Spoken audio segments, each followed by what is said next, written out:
अस्सलाम वालेकुम, welcome back to I Shoaib accounting school. 2 घंटे रिकॉर्डिंग करने के बाद पता चला बच्चे कि माइक तो ऑन ही नहीं किया गया। खैर, लेट्स डू इट अगेन। बच्चे, पिछली क्लास में हमने मैनेजमेंट के बारे में पढ़ा था कि what management mean is that utilising your resources in such a manner that maximises your outputs. अब हमने पढ़ा था कि मैनेजमेंट वालों का काम है कंपनी के इंटरनल जितने भी प्रोसेसेस हो रहे हैं उनको ठीक तरीके से परफॉर्म करना, उसकी कॉस्टिंग करना मतलब हिसाब किताब करना, और आखिर में जाके डॉक्यूमेंट्स बनाना, यानी वो सब रिकॉर्ड कर देना। अब कॉस्टिंग वो कैसे करते हैं? सबसे पहले तो जो भी खर्चा हुआ है उसको आइडेंटिफाई किया जाता है कि भाई ये खर्चा मटेरियल पे किया गया है, लेबर पे किया गया है, या ये जनरल एक्सपेंसेस थे। अब जो भी हमें रिकॉर्ड्स हमारे सामने पेश किए जाते हैं उनको ठीक तरीके से क्लासिफाई किया जाता है।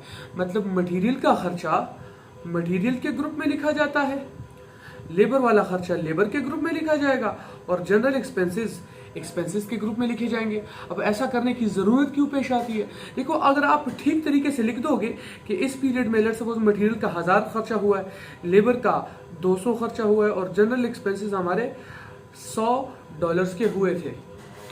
अब आप साल क्या 2 क्या 10 साल बाद भी चेक करना चाहो तो इस पीरियड के रिकॉर्ड्स ओपन करके आप देख सकते हो कि हाँ, मटेरियल पे 1000 का खर्चा लगा था, लेबर पे 200 का खर्चा लगा था, और एक्सपेंसेस पे $100 यानी $100 का खर्चा लगा था।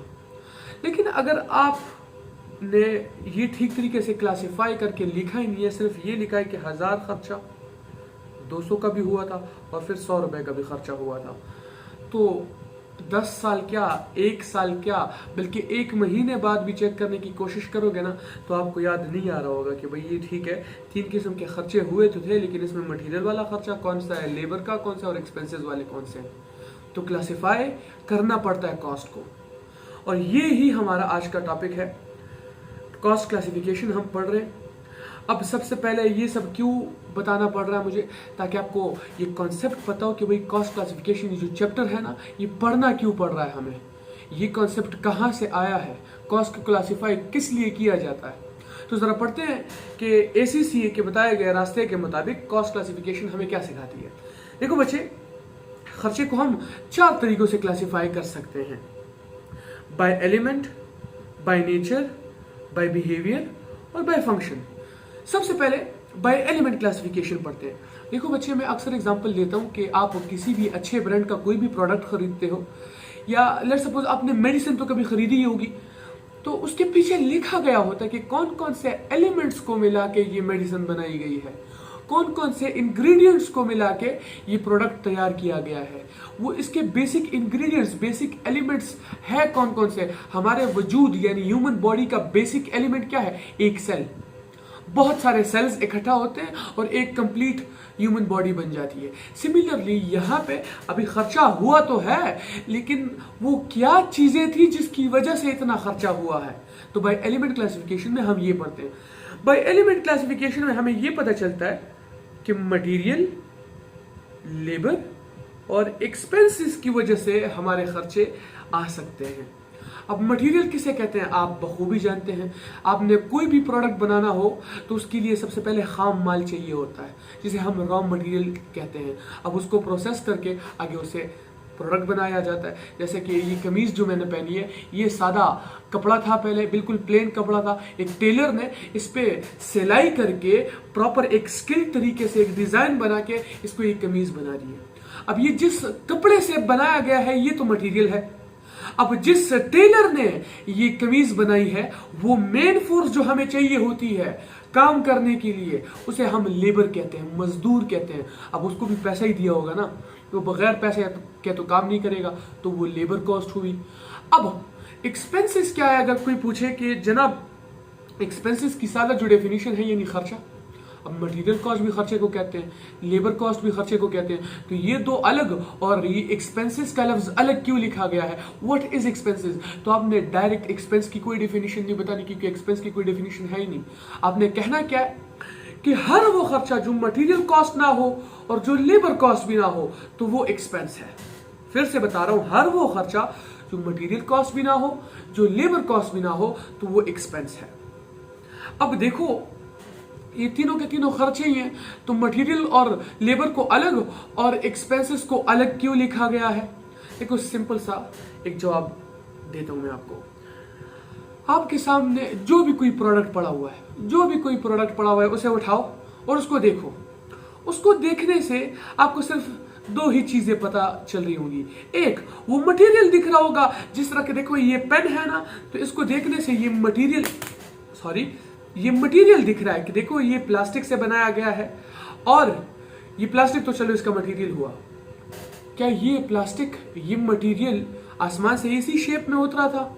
नहीं, एक लेबर ने इस मटेरियल को ये शक्ल दी है, मतलब उस लेबर का भी इस पे पैसा लगा है। तो हर किसी को पता होता है कि भाई ये प्रोडक्ट एक तो किसी न किसी मटेरियल से बनाया गया है, दूसरा एक लेबर ने इस मटेरियल को ये शक्ल दे रखी है। अब सिर्फ देखने से क्या इस पे कोई और खर्चा जो हुआ है वो हम मालूम कर सकते हैं कि इस पे और क्या क्या खर्चे हुए? सिर्फ देखने से नहीं पता चलता, नहीं। हालांकि हम सबको पता है कि ये जिस फैक्ट्री में बनाया गया है उसके बिजली के बिल का भी कुछ हिस्सा इस पे चार्ज किया गया है। उस फैक्ट्री का अगर वो रेंट दे रहे थे तो उस रेंट का भी कुछ ना कुछ हिस्सा इस पे चार्ज किया गया है। और बहुत सारे और ऐसे खर्चे जो कंपनी के खर्चे होते हैं वो अपने प्रोडक्ट्स में से ही रिकवर करने होते हैं। अब इस पे बहुत सारे खर्चे चार्ज किए गए हैं, लेकिन इसको देखने से सिर्फ इसके मटेरियल और लेबर का ही अंदाजा होता है कि हाँ इस पे ये दो किस्म के खर्चे हुए हैं। वजह क्योंकि मटेरियल और लेबर ही वो खर्चा है जो मेजर कंपोनेंट्स हैं। अब मटेरियल और लेबर के अलावा तो 1000 किस्म के खर्चे हो सकते हैं। इंश्योरेंस हो सकती है, वो सफाई सुथराई का खर्चा हो सकता है, रेंट का खर्चा आ सकता है, इलेक्ट्रिसिटी बिल आ सकता है, ट्रांसपोर्ट का खर्चा आ सकता है, ऑर्डरिंग का खर्चा आ सकता है, पता नहीं क्या क्या खर्चा आएंगे। तो हर किसी के लिए अलग अलग ग्रुप बनाते फिरेंगे हम। ये मैनेजमेंट तो नहीं हुई, ये आसानी तो नहीं हुई। अब मैनेजमेंट किसे कहते हैं कि जो मेजर खर्चे हैं ना मटेरियल का और लेबर का, उसका हमने अलग ग्रुप बना के रखा है। और हमसे कहा गया है कि जो खर्चा मटेरियल ना हो और लेबर भी ना हो तो बस उसको एक्सपेंस आउट कर दिया करो, उसको एक्सपेंसेस के ग्रुप में डाल दिया करो। वो खर्चा हमारा एक्सपेंस है, जनरल एक्सपेंस। सिंपल सी बात है। अब बच्चे ये तो हुई बाय एलिमेंट क्लासिफिकेशन की 3 एलिमेंट्स की वजह से खर्चा हो सकता है, मटेरियल, लेबर और एक्सपेंसेस। अब बाय नेचर क्लासिफिकेशन किसे कहते हैं? देखो बच्चे, ऐसा है कि अल्लाह ने 3 किस्म की मखलूक बनाई है, इंसान, जानवर और पौधे। अब तीनों में कॉमन ये है कि 3 खुदा की मखलूक हैं। अब डिफरेंस क्या है? इनकी नेचर डिफरेंस है। एक इंसान है, दूसरा जानवर और तीसरा जो प्लांट्स वगैरह है, जो पौधे हैं, दरख्त वगैरह। अब यहाँ पे देखो खर्चा सारा का सारा खर्चा ही है, लेकिन नेचर में फर्क है इनके। कुछ खर्चे डायरेक्ट खर्चे होते हैं, डायरेक्ट नेचर के खर्चे होते हैं, कुछ इनडायरेक्ट नेचर के खर्चे होते हैं। देखो बच्चे, डेफिनेशन क्या है इन दोनों की पहले ये पढ़ते हैं, फिर सीखने की कोशिश करेंगे कि इसका कॉन्सेप्ट क्या है। Cost which can easily be traced on a cost unit is known as a direct cost. मतलब क्या है? हर वो खर्चा जो आसानी से एक कॉस्ट यूनिट पे ट्रेस हो सके, एक आसानी से आप मालूम कर सको कि एक यूनिट पे कितना खर्चा लग रहा है, वो डायरेक्ट खर्चा होगा। और दूसरी तरफ बताया गया है कि cost which can not be easily traced on a single unit. अब मैंने ये नहीं कहा कि which can not be traced, मैंने कहा which can not be easily traced, जो आसानी से एक यूनिट पे चार्ज ना हो सके, आइडेंटिफाई ना हो सके कि भाई इस यूनिट पे कितना खर्चा लगा है, वो इनडायरेक्ट खर्चा कहलाएगा। समझाता हूं। देखो, हमने अभी थोड़ी देर पहले पढ़ा कि खर्चा इन 3 एलिमेंट्स की वजह से आ सकता है। तो जरा पढ़ते हैं कि ये 3 एलिमेंट्स अगर डायरेक्ट होंगे तो क्या एग्जांपल्स हो सकती हैं इसकी, और इनडायरेक्ट होंगे तो क्या एग्जांपल्स हो सकती हैं। देखो बच्चे, सबसे पहले मटेरियल का पढ़ते हैं। अब मैं अपनी इस कमीज का एग्जांपल लेता हूं। ये कपड़े से बनाया गया है ना। लेट्स सपोज अगर 1 मीटर का कपड़ा $100 का मिलता है तो 10 मीटर का कपड़ा कितने का मिलेगा? सिंपल सी बात है, $1000 का। 2 मीटर कपड़ा $200 का, 5 मीटर कपड़ा $500 का। अब 1 मीटर कपड़ा ₹100 का मिलता है। अगर मेरी इस शर्ट को, इस कमीज को बनाने पे 2 मीटर का कपड़ा लगा है तो जरा बताओ इस शर्ट पे मटेरियल की कॉस्ट कितनी लगी है? जल्दी करो। देखो बच्चे, सिंपल सी बात है, अगर 1 मीटर कपड़ा 100 रुपए का आ रहा है तो 2 मीटर कपड़ा 200 का ही आया होगा ना। मतलब मेरी इस शर्ट पे, मेरी इस कमीज पे मटेरियल का 200 रुपए का खर्चा लगा है, मालूम हुआ कि नहीं? तो ये जो कपड़ा है ये डायरेक्ट मटेरियल हुआ, इसका जो 200 रुपए खर्चा है वो डायरेक्ट मटेरियल कॉस्ट हुई, डायरेक्ट नेचर की कॉस्ट हुई। अब मटेरियल इनडायरेक्ट क्या हो सकता है? देखो, इसी शर्ट को बनाने के लिए ये धागा इस्तेमाल किया गया है कि नहीं, ये बटन्स इस्तेमाल किए गए हैं कि नहीं, ये भी मटेरियल है कि नहीं? ये मटेरियल ही है ना। लेकिन क्या आप मालूम कर सकते हो कि एक शर्ट को बनाने के लिए कितने रुपए का धागा लगता है, या एक शर्ट को बनाने के लिए कितने रुपए के बटन्स लगाए जाते हैं? नहीं, ये मालूम नहीं किया जा सकता। क्यों? क्योंकि बटन्स हो या ये धागा हो, जो भी हो, ये बल्क परचेजेस में आते हैं, बहुत सारा परचेज किया जाता है, कॉटन्स के हिसाब से आते हैं। तो आप क्या धागे को नापना शुरू करोगे कि भाई 1 मीटर, 2 मीटर, 3 मीटर, 10 मीटर और 20 मीटर? भाई ये हिसाब किताब करते फिरोगे तो जो धागा आप मीटर्स के हिसाब से नापते जा रहे हो, उसी धागे को आप तोड़ फोड़ के पता नहीं उसको खराब कर दो, या वो बाद में वापस आप ठीक ही ना कर सको, तो नुकसान आप नहीं कर बैठोगे, टाइम ज़ाया हो रहा है वो अलग। और धागा कितने ही कोई खर्चा आ सकता है धागे पे, खुदा के बंदो। आसान बात ये है कि इस कपड़े का खर्चा जितना भी हुआ ये पर शर्ट पे, पर यूनिट पे आइडेंटिफाई हुआ, लेकिन जो धागा लगा है इस शर्ट को बनाने पे वो भी मटेरियल है, लेकिन उसकी कॉस्ट आसानी से आइडेंटिफाई नहीं हो रही, तो वो इनडायरेक्ट मटेरियल हुआ, इनडायरेक्ट मटेरियल कॉस्ट हो गई वो। अब लेबर अगर डायरेक्ट है तो वो किस तरह? देखो बच्चे, इस कमीज को, इस शर्ट को जिस टेलर ने बनाया है, वो टेलर लेट सपोज अपने मालिक से हर कमीज को बनाने के 200 रुपए लेता था। अब एक शर्ट बनाएगा तो 200, 2 शर्ट्स बनाएगा तो 400, 5 शर्ट बनाएगा तो उसको 1000 रुपए मिलेंगे। अब जब ये शर्ट बेची जाएगी तो इसके खर्चे में, इसकी कॉस्ट में लेबर का कितना खर्चा रिकॉर्ड किया जाएगा? वही 200, क्योंकि इसको बनाने पे लेबर का 200 रुपए का खर्चा लगा था। तो एक कॉस्ट यूनिट पे आइडेंटिफाई हो रहे कि नहीं? डायरेक्ट खर्चा है। अब इनडायरेक्ट लेबर का क्या मतलब? देखो, जिस दुकान में ये कमीज बनाई गई है, लेट्स सपोज वहां एक नहीं 5-6 टेलर्स काम कर रहे थे, और मालिक चाहता है कि एक ऐसा बंदा लेके आऊं कि जो इनकी देखभाल कर सके, इनको कोई जरूरत हो तो वो पूरी कर सके, इनको कोई भी चीज चाहिए हो तो वो ला के दे सके, साथ साथ इन पे नजर भी रखे ताकि ये सारे के सारे काम करते रहें। तो लेट्स सपोज वो एक जनाब को लेके आते हैं इनको सुपरवाइज करने के लिए, मतलब एक सुपरवाइजर को लेके आ गए। अब जो टेलर्स हैं उनको तो एक एक शर्ट, एक एक सूट या एक एक कमीज बनाने के पैसे मिल रहे हैं, लेकिन सुपरवाइजर को तो फिक्स सैलरी दी जाएगी ना हर मंथ। लेट्स सपोज हर महीने उसको 20,000 सैलरी मिल रही है। अब सैलरी हर महीने सेम होगी, हर महीने 20,000 ही दिए जाएंगे, लेकिन क्या हर महीने सेम शर्ट्स बनेंगी? हर महीने एक जितनी शर्ट्स बनेगी?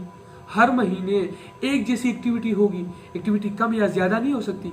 बच्चे, सैलरी हमेशा फिक्स रहेगी, जब तक हम बढ़ा ना दें सैलरी खुद नहीं बढ़ेगी, हर महीने सेम सैलरी मिलेगी। लेकिन हो सकता है हमारा लेबर बीमार पड़ जाए, अगले महीने 6 के बजाय सिर्फ 3 लोग काम करें, 2 लोग काम करें या 4 लोग काम करें, या हो सकता है हम एक्टिविटी चेंज कर दें, अगले महीने से हम मेन क्लोथिंग नहीं बल्कि लेडीज क्लोथ्स बनाना शुरू कर दें। फिर क्या करोगे? तो आसानी से मालूम नहीं हो पा रहा कि ये जो लेबर को हम सैलरी दे रहे हैं इसका एक एक शर्ट पे या एक एक कमीज पे कितना हिस्सा डालूं, कितने रुपए डालूं इसके। तो इस टाइप का लेबर इनडायरेक्ट लेबर कहलाता है, जो डायरेक्टली प्रोडक्शन में काम ना कर रहा हो, और उसकी जो कॉस्ट होती है वो इनडायरेक्ट कॉस्ट होती है, इनडायरेक्ट नेचर की कॉस्ट होती है। अब एक्सपेंसेस किसे कहते हैं? सबसे पहले तो जरा दोबारा ये रिवाइज कर देते हैं कि हर वो खर्चा जो मटेरियल कॉस्ट भी नहीं है और जो लेबर कॉस्ट भी नहीं है वो एक्सपेंस है। अब डायरेक्ट एक्सपेंसेस के क्या एग्जांपल्स हो सकते हैं, इनडायरेक्ट एक्सपेंसेस के क्या एग्जांपल्स हो सकते हैं? देखो बच्चे, एक कॉन्सेप्ट पढ़ाने लगा हूं रॉयल्टीज का, गौर से सुनो।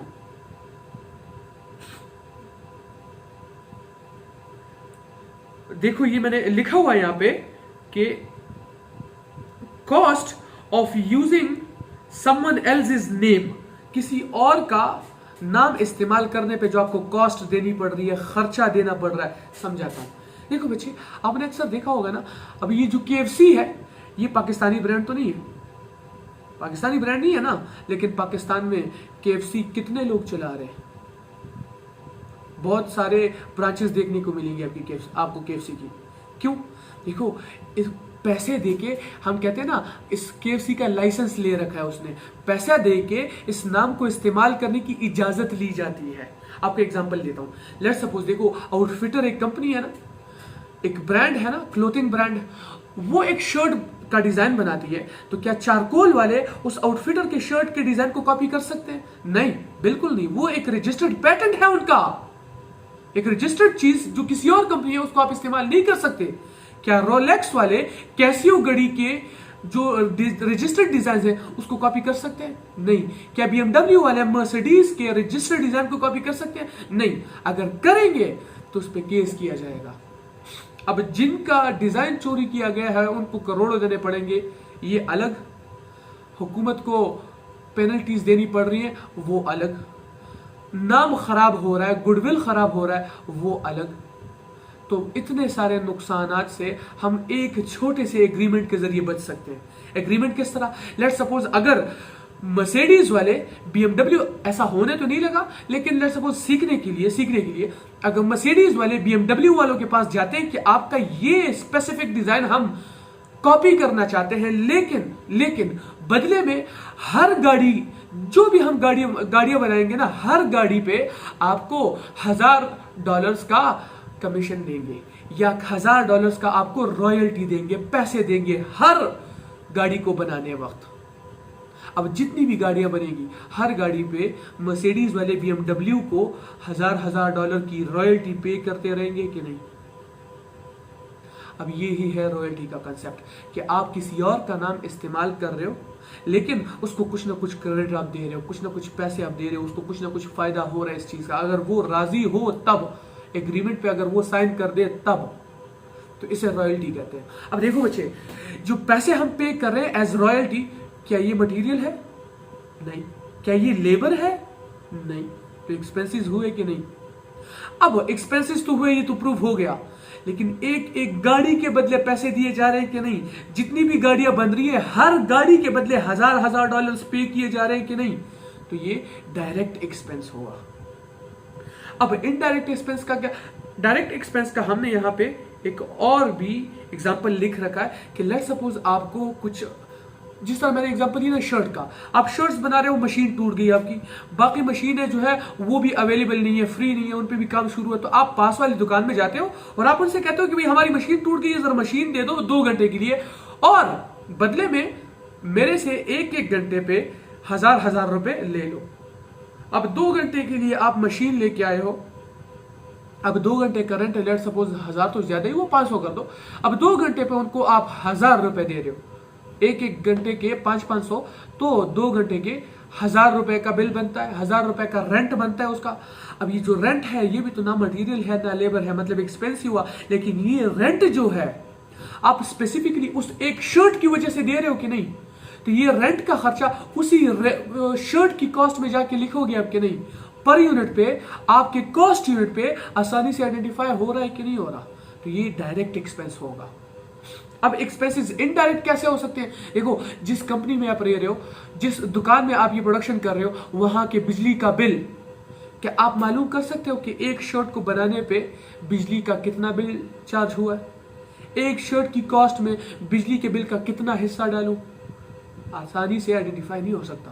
तो ये इनडायरेक्ट एक्सपेंस है। जिस दुकान में आप ये सब प्रोसेसेस ऑपरेट कर रहे हो, जिस कंपनी में रह रहे हो, जिस फैक्ट्री में रह रहे हो, उसका अगर आप रेंट देते हो, तो रेंट का, और जिस तरह सुपरवाइजर की सैलरी थी कि वो हर महीने, सैलरी तो फिक्स थी लेकिन एक्टिविटी तो कभी कम हो सकती है, कभी ज्यादा, कभी सेम, कभी डिफरेंट, तो इसी तरह रेंट हर महीने आपको सेम देना पड़ रहा है, रेंट आपको सेम देना पड़ रहा है, लेकिन एक्टिविटी कम ज्यादा हो सकती है कि नहीं? तो क्या आप हर महीने अपना कॉस्ट यूनिट ऊपर नीचे लेके जाते जाओगे? ऐसा तो नहीं कर सकते ना। तो सिंपल सी बात यह है कि रेंट आसानी से एक यूनिट पे चार्ज नहीं हो पा रहा, आपको पता नहीं लग रहा कि एक शर्ट पे इस रेंट का कितना हिस्सा डालूं, तो ये इनडायरेक्ट एक्सपेंस है। अच्छा, फिर से बता रहा हूं, हर वो खर्चा जो आसानी से एक कॉस्ट यूनिट पे आइडेंटिफाई हो सके वो डायरेक्ट खर्चा है, हर वो खर्चा जो आसानी से आइडेंटिफाई ना हो एक कॉस्ट यूनिट पे वो इनडायरेक्ट खर्चा है। इसके बाद है बाय बिहेवियर क्लासिफिकेशन। जरा पढ़ते हैं कि what does by behaviour classification mean. देखो बच्चे, सॉरी, बाय बिहेवियर क्लासिफिकेशन का मतलब क्या है? बिहेवियर कहते हैं अखलाक व आदाब। अब खर्चे के क्या अखलाक व आदाब हो सकते हैं? लोग कहते हैं ना फलां के लक्षण बड़े खराब है, तो जरा देखते हैं कॉस्ट के क्या लक्षण हैं, ठीक है या ना ठीक है, खराब है। पढ़ते हैं। देखो बच्चे, बिहेवियर का यहाँ पे मतलब क्या है? मतलब वो कहते हैं कि effect of change in activity on per unit cost and total cost. मतलब कि अगर एक्टिविटी में चेंज आता है तो पर यूनिट कॉस्ट पे क्या असर होगा और टोटल कॉस्ट में क्या असर होगा। मतलब मैं एक मार्कर के बजाय 10 मार्कर्स बनाऊं तो पर यूनिट कॉस्ट कितना आएगा और टोटल कॉस्ट कितना हो जाएगा। अगर मैं 20 बनाऊं, एक्टिविटी को और भी ज्यादा कर दूं, तो पर यूनिट कॉस्ट कितनी आएगी और टोटल कॉस्ट का क्या हिसाब किताब होगा। मैं एक्टिविटी को वापस नीचे ले आऊं, 5 मार्कर्स बनाना शुरू कर दूं, तो पर यूनिट कॉस्ट क्या होगी और टोटल कॉस्ट क्या होगी। सिंपल सी बात यह है कि एक्टिविटी का जो चेंज है ना, एक्टिविटी में जो चेंज आ रहा है, इसका पर यूनिट पे क्या इफेक्ट होता है और टोटल कॉस्ट पे क्या इफेक्ट होता है, इसी को कॉस्ट बिहेवियर कहते हैं। अब 4 किस्म के कॉस्ट बिहेवियर्स शो हो सकते हैं। हमें खर्चा 4 किस्म के बिहेवियर्स शो कर सकता है। एक है वेरिएबल कॉस्ट बिहेवियर, दूसरा है फिक्स्ड कॉस्ट बिहेवियर, तीसरा है semi variable, number 4 the last but not the least step fixed cost behaviour. तो एक एक करके पढ़ते हैं कि what does these cost behaviour mean and what do they से। बच्चे, सबसे पहले वेरिएबल कॉस्ट बिहेवियर पढ़ते हैं। देखो, ये वेरिएबल नाम जरा सीखते हैं, इंग्लिश सीखते हैं। वेरिएबल लफ्ज आया है वैरायटी से। वैरायटी लफ्ज जो है ये आया है वेरियस से, और वेरियस जो लफ्ज है वो आया है वेरी से। आपने अक्सर सुना होगा ना कि फलां की पर्सनालिटी फलां से वेरी करती है, डिफरेंट है, मुख्तलिफ है। ये प्रोडक्ट इस प्रोडक्ट से बहुत वेरी करता है, डिफरेंट है। तो देखो, ये वेरी का लफ्ज तो मौजूद था। अब इंग्लिश साइंटिस्ट बैठे, जरा सोचा कि ठीक है यार, हम ये तो कह पा रहे हैं कि ये चीज इससे वेरी करती है, लेकिन ये दोनों वेरिएबल्स, ये दोनों कंपोनेंट्स, ये क्या बने खुद। तो उसके लिए एक नाम बनाया गया, एक वर्ड बनाया गया कि ये दोनों आपस में वेरियस है। वेरियस के लफ्ज को इजाद किया गया। अब वो कुछ टाइम गुजरता गया, फिर से एक कीड़ा जाग उठा कि जनाब हमने ये तो कह दिया कि ये दोनों कंपोनेंट्स वेरिएबल है, वेरियस है, एक दूसरे से मुख्तलिफ है, लेकिन इसमें तो पता ही नहीं चल रहा कि अच्छा कौन सा है, बुरा कौन सा है। तो एक लफ्ज इजाद हुआ जिसे कहा जाता है वैरायटी। आपने अक्सर सुना होगा, ये खवातीन, लेडीज हजरात जो है, ये जब दुकान में जाती है ना लिपस्टिक, सुर्खी पाउडर खरीदने, तो कहा जाता है ना उसे कि बाजी ये भी लिपस्टिक है, ये भी लिपस्टिक है और ये भी लिपस्टिक है, लेकिन ये जरा अच्छी क्वालिटी का है, ये वाला जरा उससे कमजोर क्वालिटी का है, और इसकी क्वालिटी कुछ बहुत ही ज्यादा कमजोर है। अब सारे के सारे है तो लिपस्टिक ही, लेकिन अच्छे और बुरे की तमीज है उनमें कि नहीं, डिफरेंस के साथ क्वालिटी का भी पता चल रहा है कि नहीं चल रहा, तो इसे वैरायटी कहते हैं। अब फिर एक और कीड़ा जाग उठा कि वो कंपोनेंट्स जिसकी वैरायटी का हमें पता चल रहा है वो आपस में क्या कहलाएगा, वो कंपोनेंट क्या कहलाएगा। तो हम कहते हैं कि हर वो component which is able to vary, जो वेरी करने के काबिल हो, जो इस एबल हो कि वो वेरी कर सके, चेंज शो कर सके, ये कंपोनेंट खुद वेरिएबल कहलाएगा। तो सिंपल सी बात है, इसके नाम से ही बहुत सारे मसले हमारे हल हो जाते हैं। देखो बच्चे, वेरिएबल कॉस्ट का मतलब वो खर्चा जो एक्टिविटी के साथ साथ ही बढ़ता जाए और एक्टिविटी के कम होने से ही कम हो टोटल में। देखो डेफिनेशन पढ़ो कि cost that increases according to the activity level in total but remains constant per unit. जो टोटल में एक्टिविटी के बढ़ने से बढ़े और एक्टिविटी के कम होने से कम हो, लेकिन पर यूनिट में हमेशा कांस्टेंट रहे, ऐसा खर्चा वेरिएबल खर्चा कहलाएगा, वेरिएबल कॉस्ट कहलाएगी। एग्जांपल देता हूं। लेट्स सपोज बच्चे, एक मार्कर 10 रुपए का है तो 2 कितने के हुए 20, 3 मार्कर 30 के, 4 मार्कर 40 के, 5 मार्कर 50 के। एक्टिविटी बढ़ रही है तो खर्चा भी बढ़ रहा है। एक्टिविटी को वापस कम कर दो, मार्कर्स 5 से वापस 3 पे ले आओ तो खर्चा 50 से वापस 30 पे आ जाएगा कि नहीं। तो टोटल में एक्टिविटी के बढ़ने और कम होने के मुताबिक ही कॉस्ट भी चेंज शो कर रहा है कि नहीं शो कर रहा। अब पर यूनिट में क्या होगा, हम जितने भी मार्कर्स खरीद लें, एक एक मार्कर उसी तरह 10-10 रुपए का ही मिलेगा कि नहीं, तो पर यूनिट यानी एक एक यूनिट का खर्चा सेम है कि नहीं, कांस्टेंट है कि नहीं, इसे ही वेरिएबल कॉस्ट बिहेवियर कहते हैं। जरा ग्राफिकल रिप्रेजेंटेशन पढ़ते हैं इसकी कि इस वेरिएबल कॉस्ट को हम ग्राफिकली कैसे रिप्रेजेंट कर सकते हैं। देखो बच्चे, ऐसा है, let me erase this and make it from the start। देखो बच्चे, ग्राफ जब भी आपको जहां भी दिखाई दे, एक बात याद रखना, ये वाली साइड हमेशा कॉस्ट डिनोट करती है और ये जो डाउन साइड है, नीचे बॉटम वाली साइड है, ये एक्टिविटी बता रही होगी आपको। लेट सपोज हमने कहा ना कि अगर हम एक मार्कर खरीद रहे हैं तो 10 का खर्चा आएगा, 2 पे 20, 3 पे 30, 4 पे 40 और 5 पे 50। तो देखो ग्राफ एग्जैक्ट यहाँ पे प्लॉट करना चाहिए मुझे कि नहीं, क्योंकि नीचे देखूं तो एक्टिविटी दिख रही कि हाँ एक ही मार्कर खरीदा गया है, इस साइड पे देखूं तो खर्चा दिख रहा है कि हाँ 10 रुपए का खर्चा हुआ है। अगर 2 खरीदूं तो प्लॉट यहाँ पे बनना चाहिए कि नहीं, देखो यहाँ नीचे देखूंगा तो पता चल रहा है कि एक्टिविटी कितनी हो रही है, इस साइड पे देखूंगा तो खर्चे का पता चल रहा है मुझे।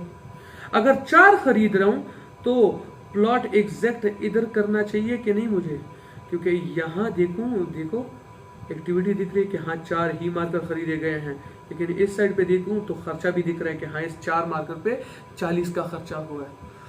तो ग्राफ इस तरह बनना चाहिए कि नहीं।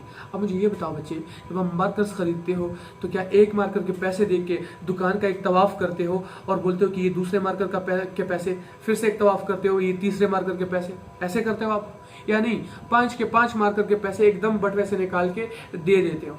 तो जब पैसे एक साथ पे कर रहे हो तो ग्राफ भी एक साथ बनना चाहिए ना, क्योंकि सारा खर्चा हम पे ही पड़ रहा है ना, एक ही बार में ये खर्चा हो रहा है, तो ग्राफ भी एक ही बनना चाहिए कि नहीं बचे। तो बनाते हैं ग्राफ।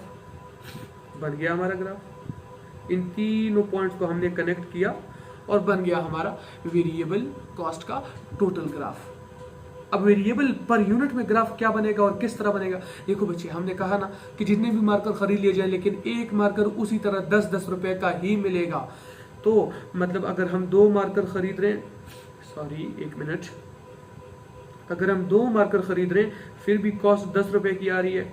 अगर हम 4 खरीद रहे हैं फिर भी एक एक मार्कर 10-10 का ही मिल रहा है। अगर हम 5 खरीद रहे हैं फिर भी एक एक मार्कर 10 का मिल रहा है। देखो एक्टिविटी कितनी बढ़ रही है, A1 से लेके 5 तक आ चुकी है एक्टिविटी, लेकिन कॉस्ट अभी तक उसी तरह 10 का 10 ही है कि नहीं, ऐसा है कि नहीं।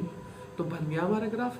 कि हमने कहा था ना कि वेरिएबल कॉस्ट जो है वो पर यूनिट में हमेशा फिक्स्ड कांस्टेंट रहेगी, स्ट्रेट रहेगी, कांस्टेंट रहेगी, एक स्ट्रेट स्लोप बनेगा। पर यूनिट पे उसका जो खर्चा है ना ऊपर जाएगा ना नीचे आएगा। देखो खर्चा ना ऊपर जा रहा है ना नीचे आ रहा है, लेकिन एक्टिविटी 1 से बढ़ के 5 तक चली गई है, फिर भी हमें पता चला कि हाँ एक यूनिट जो है वो 10 रुपए का ही मिलेगा हमें। This was our variable cost behaviour.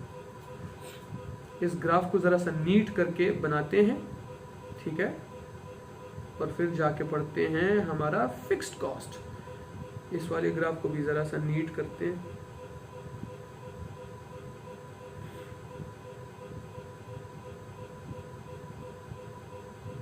अच्छा, अब बारी है फिक्स कॉस्ट की।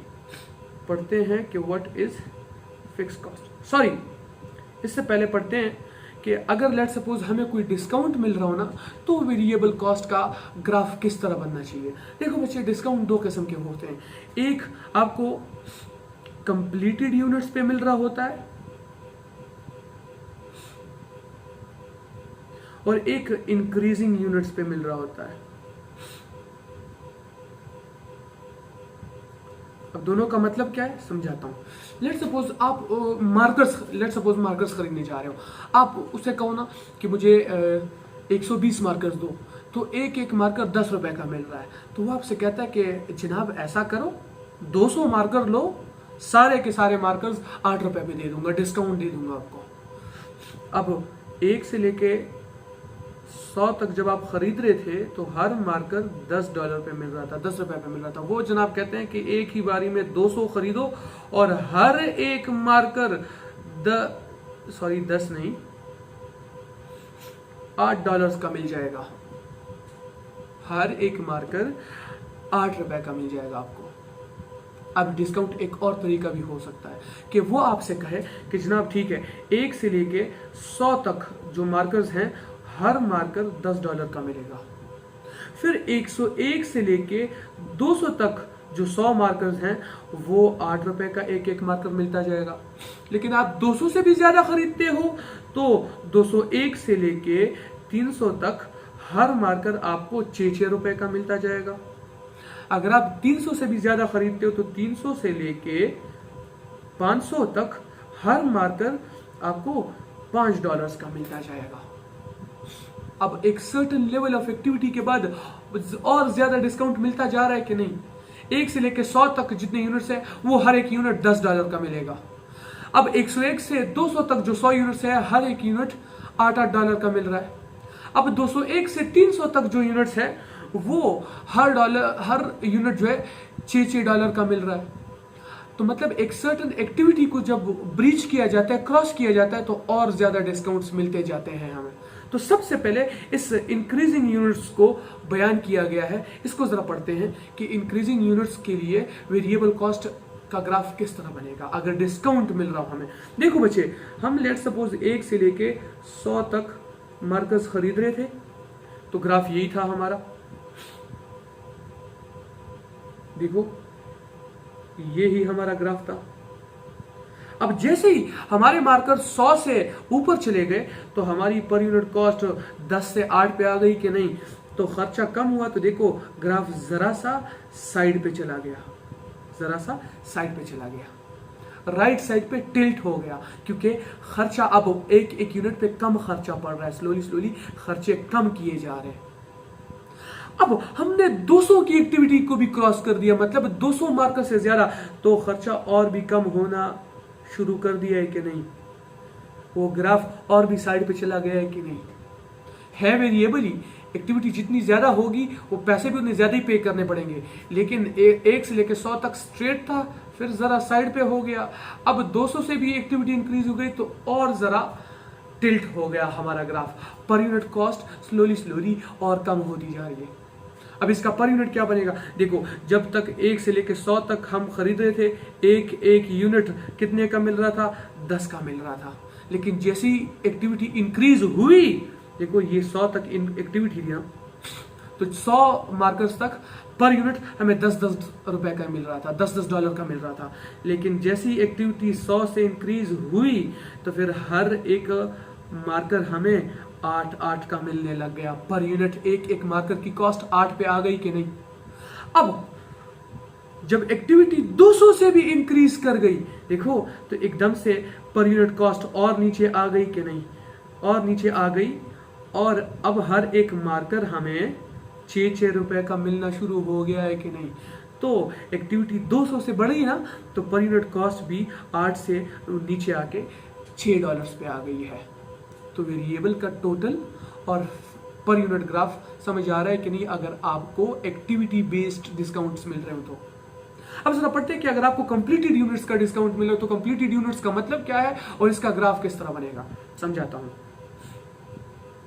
देखो बच्चे, कंप्लीटेड यूनिट का मतलब ये है कि आपको एक सर्टेन एक्टिविटी बता दी जाती है कि 200 मार्कर्स खरीदो या 250 खरीदो या 300 खरीदो, तो सारे के सारे मतलब 300 के 300 ही एक ही रेट पे मिलेंगे। पहले हर एक मार्कर $10 का मिल रहा था, वो कह रहे थे 200 खरीदो तो 200 के 200 8 पे मिल जाएंगे।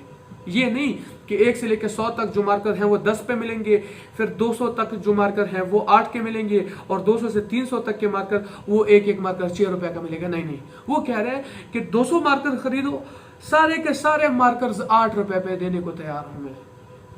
अब हर एक यूनिट की कॉस्ट 10 से 8 पे अचानक आ गई है कि नहीं आ गई। तो इसको जरा पहले अपने तरीके से ग्राफ बनाएंगे, फिर जरा सिखाऊंगा। देखो ये मैंने पिक्चर कॉपी कर रखी है, देखो इसको जरा मैं टच करता हूं तो आपको पता चलेगा कि हाँ ये एक पिक्चर है जो हमने बुक से कॉपी कर रखी है। देखो अब बुक से कॉपी करके मैंने इधर क्यों लिखा है, क्यों पेस्ट किया, समझाने लगा हूं। अक्सर लोगों को ये ग्रुप का जो ग्राफ है ना ये समझ नहीं आता। बच्चे देखो गौर से देखो, लेट्स सपोज हम सिंपल जो पेमेंट दे रहे थे ना, हर एक मार्कर जो हमें ₹10 का मिल रहा था, ग्राफ कुछ यूं बना। अचानक से गौर से देखो, अचानक से 10 के बजाय उन्होंने मुझे एक ऑफर दिया कि भाई हाँ साहब 200 मार्कर्स ले लो एक ही वक्त में, तो पर यूनिट 10 नहीं 8 रुपए दे दो। ठीक है, डिस्काउंट देते हैं, हर एक मार्कर 10 के बजाय 8 में देंगे। तो जब हर एक मार्कर 10 के बजाय 8 में मिलने लग जाए तो मेरा पर यूनिट कॉस्ट जरा कम हो जाएगा कि नहीं, खर्चा कम हो जाएगा कि नहीं, तो ये ग्राफ नीचे आ जाएगा कि नहीं। तो हमने तो डिस्काउंट के लिए अलग ही ग्राफ बना दिए, एक ही ग्राफ, क्योंकि सारे के सारे मार्कर्स एक ही रेट पे मिल रहे हैं ना, एक्टिविटी की तरह अलग अलग डिस्काउंट तो नहीं दिया जा रहा, सारे के सारे एक ही रेट पे मिले, तो हमने अलग ही एक ग्राफ बना दिया। लेकिन बुक वालों ने एक ही ग्राफ को बार बार ऊपर नीचे लेके गए हैं। इसका क्या मतलब है? मतलब समझाता हूं। देखो, बुक वालों ने खाली पिछली एक्टिविटी के साथ रेलेवेंस दे रखा है उसको। हमने तो 2 ग्राफ बनाए थे। देखो, पहला वाला सिंपल ये था, लेकिन जब डिस्काउंट मिला तो हमारा रेट जरा कम हो गया, तो हमने ये वाला बना दिया। लेकिन ग्रुप वालों ने ये भी रखा है, साथ ये भी रखा है। अब जो पुराना वाला एक्टिविटी थी उसी को जरा इसके साथ मिलाया है। वजह बताता हूं। गौर से देखो, उन्होंने एग्जैक्ट यही ग्राफ है, बस ये इसका नीचे वाला जो हिस्सा है वो दिखाया नहीं है। वजह क्या है? देखो, उन्होंने एक्टिविटी के मुताबिक उनको पैसे पे करने पड़ रहे थे, फिर अचानक उनको ऑफर मिला कि इतने यूनिट्स खरीदोगे ना तो सारे के सारे यूनिट्स 10 के बजाय 8 पे देने को तैयार हूं मैं। तो वो पैसे को खुद ब खुद इसलिए नीचे लेके आए कि वो जो कॉस्ट की कमी आ रही थी ना, वो जो डिस्काउंट था उसकी करेक्शन कर रहे हैं, उसकी इनकॉर्पोरेशन की जा रही है, वो ही डिस्काउंट इधर पुट किया जा रहा है। देखो, पर यूनिट जो पैसे हैं उसको वापस नीचे लेके आ गए हैं कि नहीं। लेकिन अलग ग्राफ क्यों नहीं बनाया? पिछले ग्राफ को दोबारा नीचे क्यों लेके आ गए? खाली इस वजह से कि आपको दिख रहा हो, आपको समझ आ सके कि पहले एक्टिविटी कुछ और थी, यहाँ कोई ना कोई हमें ऑफर मिली है या कुछ ना कुछ ऐसा हुआ जिसकी वजह से खर्चा कम हो गया है, तो पुराने वाले खर्चे को एकदम नीचे लेके आ गए और इस नए वाले रेट पे वापस एक्टिविटी शुरू कर दी। तो देखो, एक्टिविटी इनकी इसी तरह चल रही थी कि नहीं, फिर अचानक से इनको कोई ऑफर मिला तो उसी एक्टिविटी को, खर्चे को एग्जैक्ट नीचे लेके आ गए और वापस से कंटिन्यू करना शुरू कर दिया। अब वो एक्टिविटी उसी तरह हो रही है इनकी, लेकिन उस पर यूनिट कॉस्ट की कमी को इनकॉर्पोरेट करने के लिए वापस नीचे लेके आ गए हैं ये लोग। अब ये ग्राफ इस तरह भी बन सकता है, या आप इस तरह भी ग्राफ बना सकते हो कि एक ही ग्राफ में ये हमारा सिंपल था, लेकिन डिस्काउंट मिलने के बाद हर एक यूनिट सेम रेट पे मिल रहा है ना, तो एक ही ग्राफ बनेगा। तो अब 10 के बजाय 8 वाला ग्राफ बना तो वो इस तरह बनेगा, जरा सा कम हो जाएगा खर्चा। समझ आ रही है कि नहीं? अब इसको पर यूनिट में उन्होंने किस तरह डिफाइन किया है वो सिखाता हूं। देखो, यहां पे तो देखो, एक्टिविटी 100 तक पहुंची, उसके बाद रेट और भी डिक्रीज हुआ ना, तो हम नीचे ले आए। फिर और 200 तक पहुंची तो और भी रेट डिक्रीज हुआ, इधर ले आए। फिर 300 तक पहुंचेगी तो और भी रेट डिक्रीज होगा, इसी तरह लेके। लेकिन कंप्लीटेड यूनिट्स में तो सारे के सारे यूनिट्स एकदम से आपको 10 के बजाय 8 पे मिलना शुरू हो जाते हैं ना। तो उन्होंने ये ही बताने के लिए ये लिखा है कि अगर सारे के यूनिट 10 पे मिल रहे हैं तो ग्राफ यही बनेगा, अगर 8 पे मिलना शुरू हो जाए तो ग्राफ ये बनेगा, अगर 6 पे मिलना शुरू हो जाए सारे के सारे तो ग्राफ इस तरह बनेगा। सिंपल सी बात है, एक्टिविटी जितनी भी हो पर यूनिट सेम ही रहेगा। आप इसके बजाय ऐसे भी कर सकते हो कि आपने पहले से ग्राफ बना रखा था जिसमें आपका पर यूनिट 10 लग रहा था, अब उसी को मिटा के आप वहां पे, चूंकि पर यूनिट आप 10 के बजाय 8 पे मिल रहा है ना, 8 का पर यूनिट बना दो, एक ही ग्राफ बना दो। तो उन्होंने ये जो ग्राफ बनाया है एग्जैक्ट यही चीज है, लेकिन मुख्तलिफ एक्टिविटीज के लिए कि अगर जिस तरह आपको डिस्काउंट मिल रहा है ना, तो जो डिस्काउंट मिले सारे के सारे यूनिट्स को उसी डिस्काउंट पे पर यूनिट के हिसाब से लेके चलो। तो इन दोनों ग्राफ्स का ये मतलब था। सिंपल सी बात है। उम्मीद करता हूं आपको समझ आ गई होगी। आगे चलते हैं, इस ग्राफ को जरा साफ करते हैं।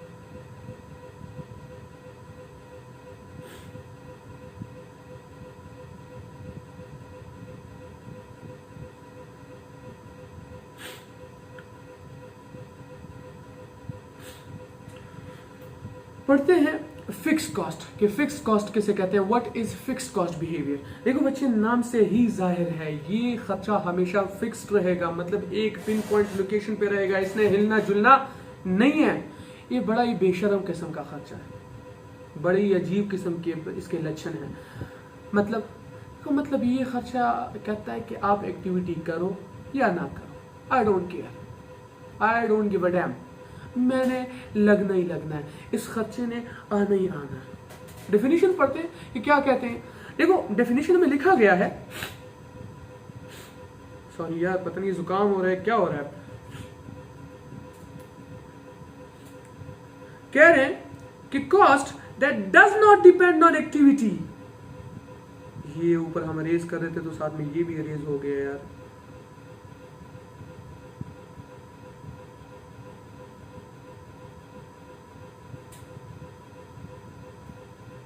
अब आ गया वापस।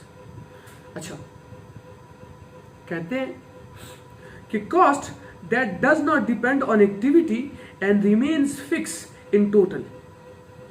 ये टोटल में फिक्स रहेगा, एक्टिविटी पे डिपेंड नहीं करता। टोटल में टोटल कॉस्ट की बात कर रहे हैं। But decreases per unit if activity increases. समझाता हूं। वो जनाब कहते हैं कि वो खर्चा जो टोटल कॉस्ट में सेम रहेगा एक्टिविटी पे डिपेंड ही नहीं करता, लेकिन पर यूनिट में एक्टिविटी के साथ इसका इनवर्स रिलेशन होगा। मतलब पर यूनिट में एक्टिविटी को बढ़ाओगे तो पर यूनिट कॉस्ट कम होती जाएगी, एक्टिविटी कम करोगे तो पर यूनिट कॉस्ट बढ़ती जाएगी।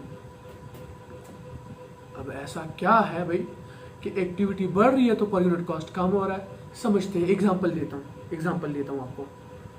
देखो बच्चे,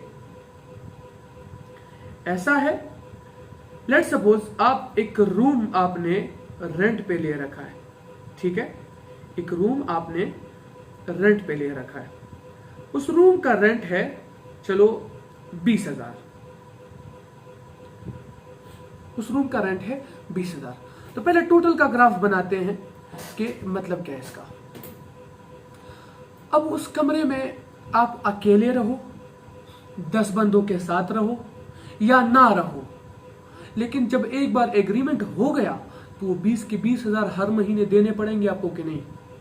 तो वो बात प्रूफ होती है कि नहीं कि फिक्स कॉस्ट एक्टिविटी पे डिपेंड ही नहीं करती। मैंने कहा ना आप कि एक बार रूम का एग्रीमेंट कर लिया तो उसके बाद आप उस कमरे में रहते हो या नहीं रहते, अकेले रहते हो या 10 लोगों के साथ रहते हो, 20,000 हर महीने देना ही पड़ेगा कि नहीं पड़ेगा? तो टोटल में ये कांस्टेंट रहता है, एक्टिविटी पे डिपेंड ही नहीं करता। तो ग्राफ कुछ यूं बनेगा, देखो कि अगर आप एक बंदा रहते हो, 4 बंदे रहते हो या 6 बंदे रहते हो, एक्टिविटी तो बढ़ रही है लेकिन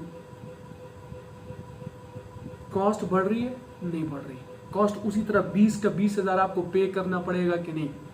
तो ये तो बना टोटल का ग्राफ। अब वो कहते हैं कि पर यूनिट में अगर एक्टिविटी को इंक्रीज करोगे पर यूनिट कॉस्ट डिक्रीज होती जाएगी। इसका क्या मतलब है, क्या लोचा है ये? समझते हैं, गौर से सुनो। मालिक आया 20,000 जेब में डाल के मस्त होके मजे से झूमते हुए गया। अब हम दोस्त आपस में बैठ के डिस्कशंस कर रहे हैं, हिसाब किताब चल रहा है। हॉस्टल में बैठे हो आप, देखो जो हॉस्टल का रूम है आपका, आपने 20,000 पे ले रखा है। ये बताओ अगर आप अकेले रह रहे हो तो ये 20,000 का खर्चा कौन कौन देगा? आप ही दोगे ना जनाब, अकेले रह रहे हो, आप ही ने कमरा लिया रखा है, तो 20 का 20,000 आपको खुद देना पड़ रहा है कि नहीं देना पड़ रहा? सिंपल सी बात है यार।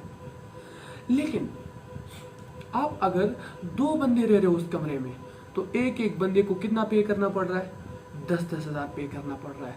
एक्टिविटी 1 से 2 पे चली गई है लेकिन पर यूनिट कॉस्ट 20,000 से 10,000 पे आ गई है कि नहीं? अब आपको पता चला कि यार ये तो बड़ा मस्त सिस्टम है, ऐसे करते हैं 2 और बंदे ले आते हैं, खर्चा कम हो जाएगा। तो आप 2 के बजाय 4 बंदे रहने लगे। अब 4 बंदे मिलके अगर वो 20,000 पे करेंगे तो एक एक बंदे पे कितना खर्चा आएगा? 5,000 का खर्चा आएगा कि नहीं? तो एक्टिविटी के बढ़ने से पर यूनिट कॉस्ट डिक्रीज हो रही है कि नहीं? Simple logic. इसको लॉजिक्स के साथ प्लॉट करके ग्राफ बनाते हैं कि क्या ग्राफ ठीक बनता है या गलत बनता है, या फिर फिक्स कॉस्ट का ग्राफ बनता कैसे, ये भी तो सीख लें। देखो बच्चे,